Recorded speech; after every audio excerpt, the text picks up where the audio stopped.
Simulan na natin ang part 4 dito sa Lito laban sa kampo ng kadiliman. Kinabukasan, matapos nga ang mga pangyayaring iyon, nang naghahanda pa lamang itong si Lito ng madaling araw upang pumalaot, nagising naman itong si Bibian upang asikasuhin ito. Habang nagpapalit nga ito ng damit, ay napansin naman ni Bibian na meron itong kalmot sa kanyang braso. Sambit pa nga ni Bibian sa kanyang nakita. "Lito, anong nangyari sa braso mo? Namumula at mahabang kalmot iyan, at tila hindi pangkaraniwan ito." Sambit naman ni Lito sa mga nakitang iyon ni Bibian. Ito ba? Pangkaraniwang kalmot lang to. Pinunasan ko na yun ng pangontrang lana. Kinabukasan lang ay wala na ito." Dahil nga sa mahimbingang pagkakatulog nitong si Bibian kagabi, ay hindi niya na namalaya na lumabas itong si Lito upang makipagtunggali sa mga aswang na lumilibot sa kanilang tahanan kagabi. Maya-maya lang ay nagpaalam na rin itong umalis upang pumalaot kasama si Ronnie. Habang patuloy nga na nanguhuli ng isda ang dalawa, sa pagdating naman ng tanghalian, ay pareho silang nakalimutang dalahin ang kanilang mga baon. Dahil na nga sa pagmamadali upang hindi abutan ng pagsikat ng araw sa kanilang paglaot. At sa mga oras naman na iyon ay marami na rin silang nahuling isda. Kaya nakapagdesisyon ng dalawa na humanap ng isang isla na kung saan ay maaari silang magsiga ng apoy upang makapag-ihaw ng masarap na isda bilang kanilang tanghalian. At nang masipat nga nila ang isang tahimik na isla, agad naman silang dumaong roon at isinagawa ang kanilang pagluluto. Sambit pa ni Ronnie habang naghihintay sa mabangong isda na kanilang iniihaw. "Napakatagal naman maluto nito, paring Lito. Gutom na ako sa simoy ng bango ng isdang to. Mabuti na lamang at merong malapit na isla. Gayon na rin ang mga gandang bato na maaari nating pagsigaan at pag-ihawan. Sa tingin ko ay madalas tayong mapapadaan dito, paring Lito. Dahil sa preskong hangin na tila hinihele ako at napakatahimik ng islang ito." Sambit ko naman kay Ronnie. "Tama ka, napaka-presko ng hangin dito. Tila nga makakaidlip ako mamaya pagkatapos nating kumain. Kunting tiis na lang, maluluto na rin yan." Matapos nga naming magluto ni Ronnie, agad na rin naming nilantakan ang inihaw na isda at saglit na nagpahinga. Bigla naman akong naalimpungatan sa aking pagidlip dahil sa naramdaman kong tila may nakatingin sa amin sa may tabing dagat. Sa may malaking bato iyon. At nang sa una ko ngang pagsulyap sa kanya, bigla naman iyong lumangoy papailalim sa dagat. Nang akin ngang puntahan sa may malaking bato, habang si paring Ronnie ay nananatiling nakaidlip, pinuntahan ko yung bahagi kung saan ko siya nakita. At nang akin ngang pagdating roon, nakita ko ang 3 hugis ng isda na nakaukit sa may bato. Ang bawat isang nasa kaliwa at kanan nito ay tila malalaking isda na kung susumahin ay nasa 5 kilo ang bawat isa, at ang nasa gitnang ukit naman na bato ay tila hita at buntot ng elementong naninirahan sa ilalim ng dagat. Kaya sa paulit-ulit kong minamasdan iyon, napagtanto kong hindi ito inukit ng tao dahil sa napakakinis ng pagkakahulma rito. At isa pa, hindi iyon magagawa ng isang normal na tao lamang dahil sa wala namang kable ng kuryente sa islang iyon. Hindi ko rin naman masyadong nasipat yung nakatingin sa akin dahil sa tila mukha lang naman ito ang nakalabas sa may tubig. At nang masipat ko nga siya, ay bigla nga itong pumailalim ng mabilis na tila malaking isda. Maya-maya pa ay nagising na nga itong si Ronnie at dali-daling lumapit sa akin. Sambit ko pa nga sa kanya. "Paring Ronnie, pagmasdan mo ang batong ito. Mayroong naninirahan dito sa tabing dagat. At kakaalis lang nila. Akala siguro nila ay hindi ko sila nakita. Isang elementong dagat at meron itong 2 alagang malaking isda. Dito sila nagpapahinga sa malalaking ukit na ito. Kung mapapansin mo nga, kakaiba ang pagkakadesenyo." Ikinagulat naman iyon ni Ronnie ng kanyang makita dahil sa ngayon pa lamang rin siya nakakita ng ganoon, lalo na't nakaukit pa ito sa malaking bato. Dahil nga sa walang kaalam-alam itong si Ronnie pagdating sa mga naninirahan sa dagat, ay pilosopo pa itong sumagot kay Lito. Sambit pa nga nito. Ay nako paring Lito, namangha ako sa nakita ko. Pero inukit lang ng tao yan, ano ka ba? Pero may punto ka rin. Sino nga namang magtsatsagang ukitin to? Magdadala pa sila ng generator dito para ukitin lang ang mga yan. Napakalayo ng islang to. Subukan ko kayang maupo dyan paring Lito. Sa tila pa habang buntot na yan. Parang sa tingin ko masarap magpahinga dyan.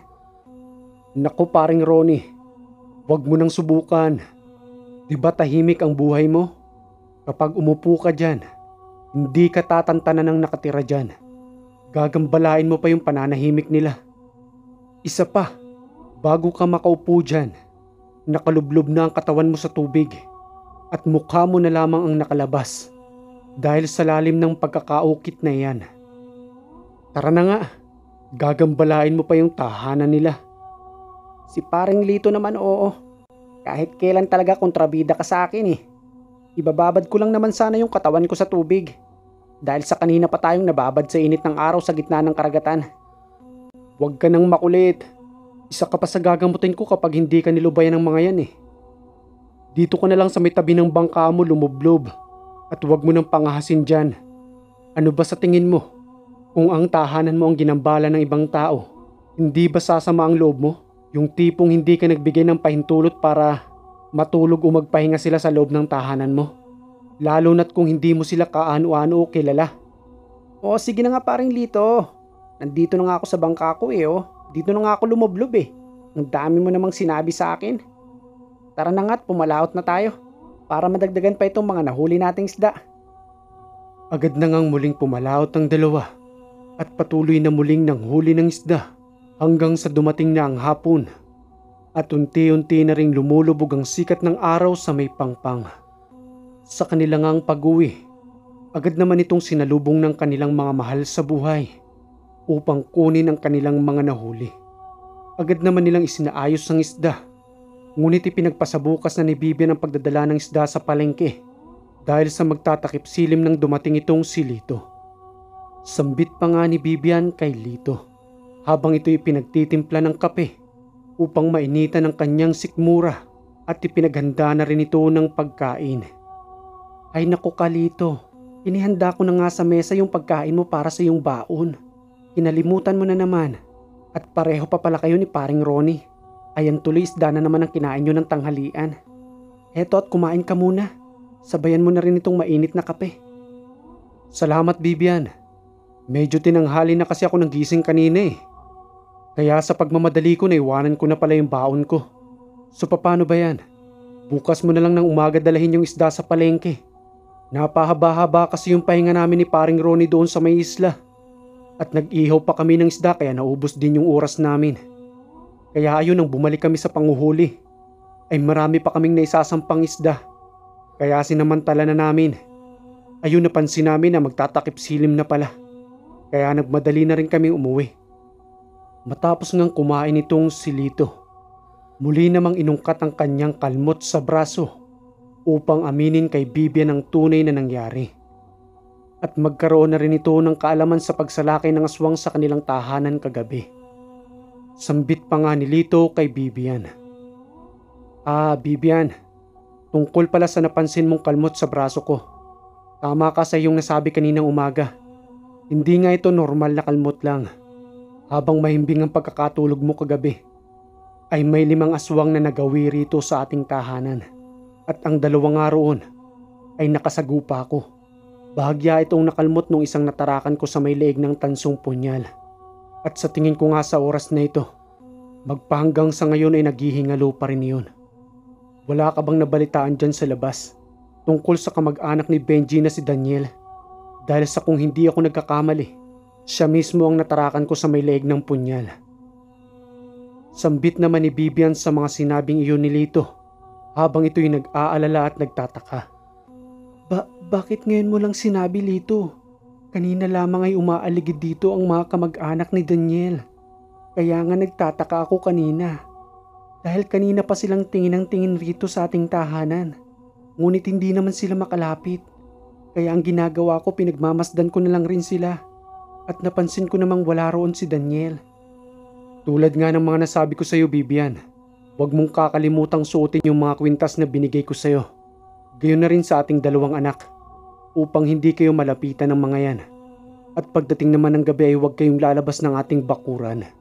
Dahil sa ang ilan sa mga kamag-anak nitong si Benji, hindi lang mangkukulam, may lahi pang aswang. Kaya nga binigyan ko na rin ng proteksyon itong si paring Ronnie. Gayon na rin ang kanyang pamilya at ang bawat paligid ng kanilang tahanan, upang hindi makalapit ang may mga itim na kapangyarihan sa kanila. Ito ang ayaw kong mangyaring muli, na katulad nga ng nangyari sa atin sa Aklan, na hindi matahimik ang ating buhay dahil sa may mga itim na kapangyarihan. Kaya sa pag-aakalang matatakasan ko ang kalamang ito upang mamuhay ng tahimik dito sa inyong lugar, hindi rin pala, dahil sa ngayon pa lang ay unti-unti na rin nalalantad ang iilan sa mga sikreto ko tungkol sa aking tunay na pagkatao. At lubusan na nga akong binigyan ng misyon ng aking gabay na ermitanyo na tugisin ang lahat ng nagahari-hariang maitim na kapangyarihan dito. Kaya sana lang, Bibian, tulad ng dating pagsuporta mo sa akin, ay lawakan mo pa rin ang iyong pangunawa sa palihim na misyon na aking gagampanan upang isa-isahin ang mga yan. Sambit pa nga ni Bibian sa mga sinabing iyon ni Lito. Ang inaalala ko lang naman ay ang ating dalawang anak na ayaw kung pati sila ay madamay sa iyong misyon. Paano na lamang kami kung may mangyaring masama sa iyo? At isa pa, bata pa ang mga anak natin. Tama ka sa mga sinabi mong iyan, Bibian. Kaya nga pilit kong iniiwasan ang mga misyong iyan. Ngunit tila hindi ko ito matakasan. Siguro ay dahil nakatakda ako para dito. Sambit naman sa akin ng ermitanyo na matapos ko lamang ang misyong ito ay maaari na akong bumalik muli sa tahimik na buhay. Ngunit ang tanong ko naman sa sarili ko, papaano pa akong babalik sa tahimik na buhay kung sa Aklan nga ay kilala na rin tayo roon at ngayon naman ay dito sa inyong lugar, at saang lugar naman tayo maaaring mamuhay ng tahimik. Kaya wala na rin akong naiisip na iba pa kung di gampanan na muna ito at saka na lang isipin ang mga susunod pang mga bagay na maaari kong gawin. Naluha naman si Bibian sa mga sinabing iyon ni Lito habang ito'y nakatingin sa kanilang anak na mahimbing na natutulog. Kaya muli na lamang itong nanalangin na sana ay walang mangyaring masama sa kanyang pamilya. Bakas naman sa mukha ni Bibian ang sobrang pag-aalala dahil sa naganap na rin iyon sa kanila doon sa Aklan. At ayon pa nga sa kanya na hindi basta-basta ang manggamot dahil sa buhay ni Lito ang kanyang isinasaalang-alang doon. Gayon na rin ang katahimikan ng kanilang pamilya. Makalipas ang 2 araw, nagyaya na magsimba itong si Lito kasama ang kanyang pamilya. Dahil nga sa araw iyon ng linggo, bilang araw ng kanilang pasasalamat sa lahat ng biyayang ibinibigay sa kanila ng Panginoon. Pagdating nga nila roon sa simbahan, ay nandoon na rin si Ronnie kasama ang kanyang pamilya na naghihintay kila Lito. Sambit pa nga ni Ronnie sa kanilang pagdating. Ang tagal nyo naman, paring Lito. Kanina pa kaming naghihintay sa inyo rito. Tara na at pumasok na tayo. Baka maubusan pa tayo ng upuan sa loob.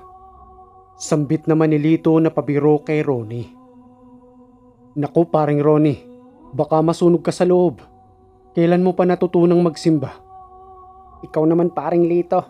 Imbis na maging magandang halimbawa ako rito sa pamilya ko, binibisto mo naman ako eh. Biro lang, ikaw naman. Tara na nga't pumasok na tayo. Matapos ngang makapagsimba ng pamilya ni Ronnie at ni Lito, agad naman munang dumaan ng mga ito sa palengke upang bumili na rin ng kanilang mga pagkain para sa isang linggong kanilang pangangailangan. Nakita naman sila roon ng kanilang pinagdadalhan ng isda, kaya kinamusta na rin nila ito. Sambit pa nga nila na wala silang madadalang isda ngayon dahil sa araw nga iyon ng pasasalamat para sa lahat ng biyayang kanilang natatanggap. Matapos nga nilang makapamili, agad na rin namang umuwi ang mga ito upang samantalahin ang araw na iyon na makapagpahinga at makasama ang kanilang pamilya. Maya-maya pa ay muling dumating itong si Ronnie sa kanilang tahanan. Sambit pa nga nito. Paring Lito, pasensya ka na kung bumalik agad ako rito. Kakasagap ko lang rin ang balita na pumanaw na nga raw si Daniel. Kani-kanina lang rin, habang nasa kabayanan tayo. Di ba nga tulad ng nasabi mo sa akin nung nakarang araw, na mayroon kang nakasagupa at alam mo nga sa sarili mo na si Daniel yung natarakan mo ng punyal. Ayun, at siya na nga yung nawala ng buhay ngayon. Balita ko nga na mayroon itong sugat sa may leeg na naging dahilan ng kanyang pagkamatay. 2 na ang nalalaga sa kanilang pamilya. Sana naman ay magbago na sila at magtanda. Doble ingat na lang paring Lito. Kilala naman natin ang pamilyahan ng mga yan at hindi sila titigil hanggat hindi nakakabawi. Matapos ngang sabihin ang lahat ng iyon ni Ronnie, agad na rin naman itong nagpaalam at umalis. At nang marinig nga iyon ni Bibian, mas lalo naman itong nag-alala para sa kanilang sitwasyon doon. Sambit pa ni Lito kay Bibian. Ano ka ba, Bibian? Walang maitutulong na maganda yung pag-aalala mo. Ako ang haharap sa kanila, kasama ng mga gabay ko. Unti-unti ko silang lilipulin hanggang sa lubusang manahimik ang lugar na ito. At manumbalik na ang sigla ng mga taong naninirahan dito upang mawala na rin ang kanilang mga kinakatakutan. Wag na wag mo rin palang kakalimutan, Bibian, na kapag ihahatid at susunduin mo ang mga bata sa paaralan, ay magpapasama ka kay Tay para sa inyong kasiguraduhan. Kinabukasan pagdating ng hapon, dinig na dinig naman nila ang usapan ng mga tao roon tungkol sa magkasunodang pagpanaw nitong ni Benji at Daniel, na ipinagtataka naman ng mga taong naninirahan kung papaano iyong nangyari. Samantalang nakikita naman nilang malakas ang dalawang magpinsang iyon sa kanilang barangay. Kaya nanahimik na lang ang pamilya nitong si Lito, gayon na rin itong si Ronnie. At nagpatuloy na lamang sa kanilang paghahanap buhay sa dagat. Hanggang dumating ang isang gabi na tila wala na namang humpay ang pag-alulong ng mga aso. At sa mga oras na iyon ay 2:00 na ng madaling araw. Kaya kahit nga itong si Bibian ay nagising na rin sa ingay ng mga aso. Wika pa nga ni Lito habang dahan-dahan itong tumatayo sa kanyang pinaghihigaan. Bibian, huwag kang lalabas dito sa ating tahanan. Gayon na rin sa ating bakuran.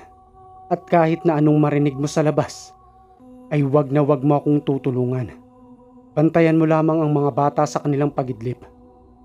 Kukunin ko lamang ang aking mga gamit at mabilisan na rin akong magdarasal. Tulad ng sinabi ko sa iyo, kapag lumabas na ako ay huwag na huwag kang susunod.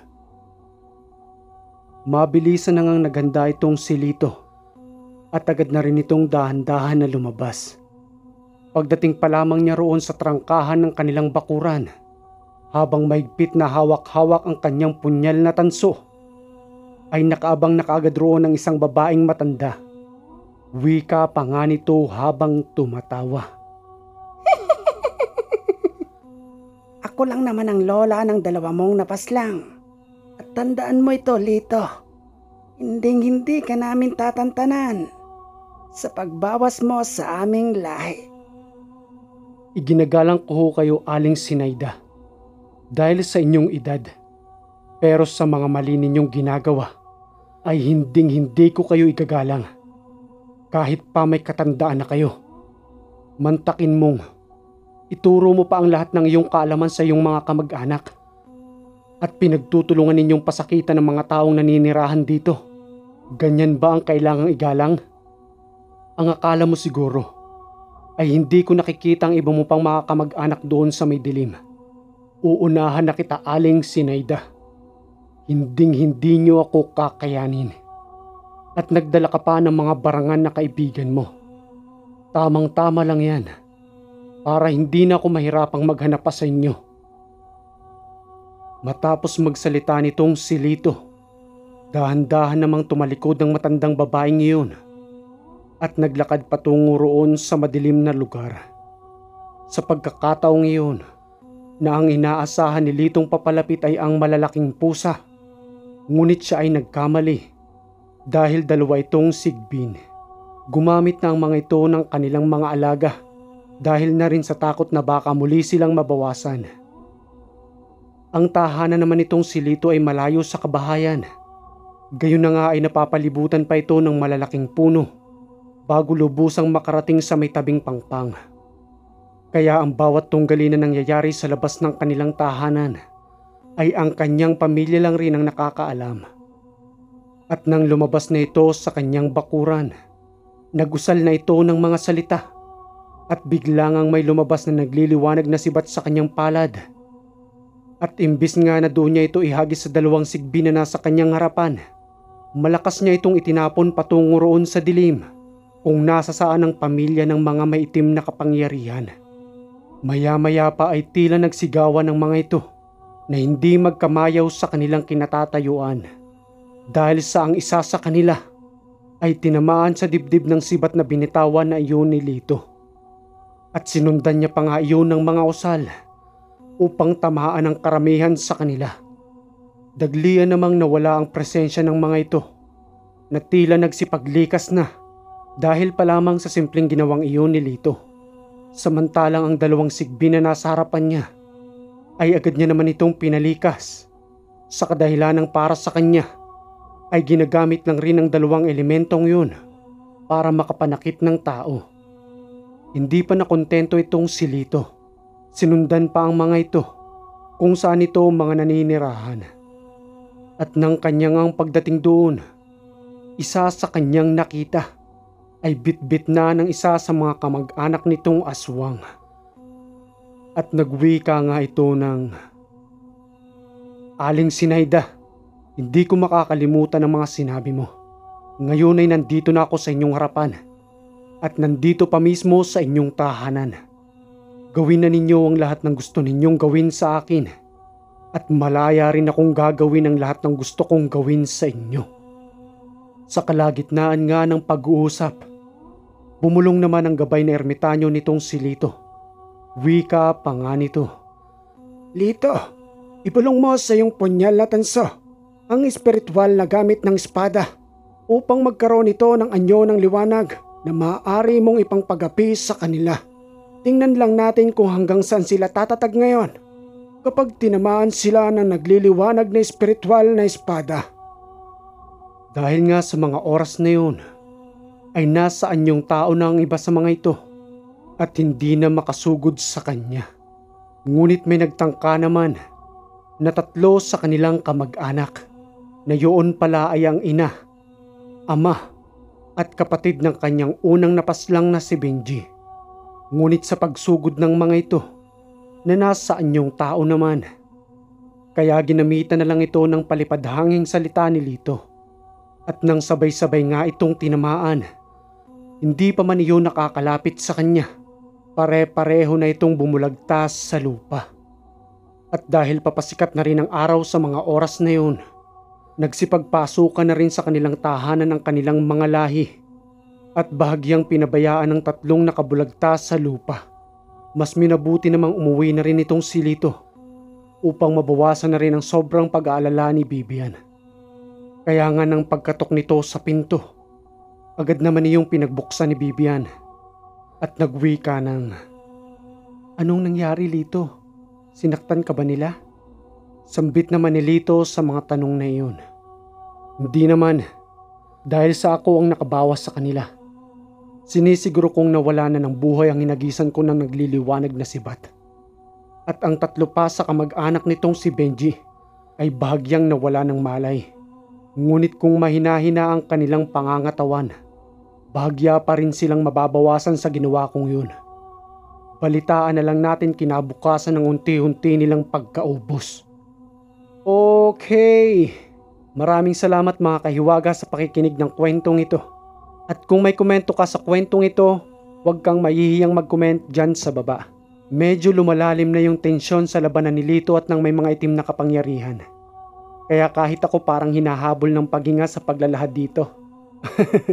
Mabilisang shoutout lang tayo mga kahiwaga. Red Rivera, Amy Ichanova. Yun lang at maraming salamat sa lagi ninyong pakikinig dito sa Ang Hiwaga.